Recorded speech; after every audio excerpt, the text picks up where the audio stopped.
žodžiai užauga ir išeina į knygas, o knygos išeina į žmonės. Žmonės nešasi knygas į gyvenimą.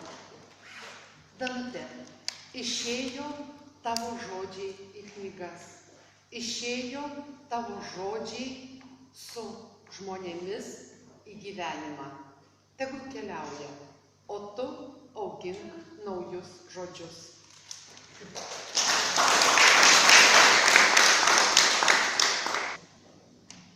Mylėkime vaikus ne tik, kai būna švelnūs. Mylėkime vaikus, nes jie to nusipelno. Apsaugokim vaikus kaip savo jautrų vyzdį. Nors gležnas ir lepus, nors greitai ima zyzti, tai mūsų priedermė ir pareiga, ir teisė. Juose tokia gelmė. Pasėsime, duos vaisių. Mylėkime visus, kol jie mus myli, glaudžia. Už paliktus vaikus likimas skaudžiai baudžia. Būties prasmė.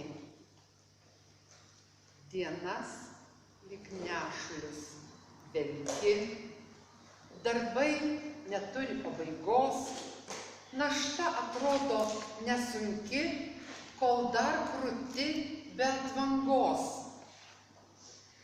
Kažkur, kai suskamba varpai, kai pradeda graudumas lyt, tai supranti, kad negerai. Sakai, kitaip gyvensiu ryt, bet ryt šiandienos tęsinys nesibaigė seni darbai.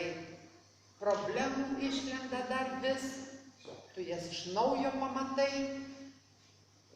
Kai suskambės ir tau varpai, mirtis prisėlins nejučia.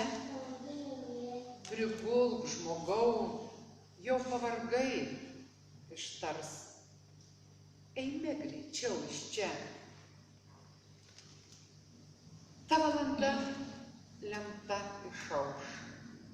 Vokai sulips ir bus ramu. Dangui tikrai nepasiklaus, ką padarėtų dėl namų. Paklaus, ko siela alkana. Neturtų reikia jai, maldų. Svarbi minutė kiekviena, kad siela būtų be randų.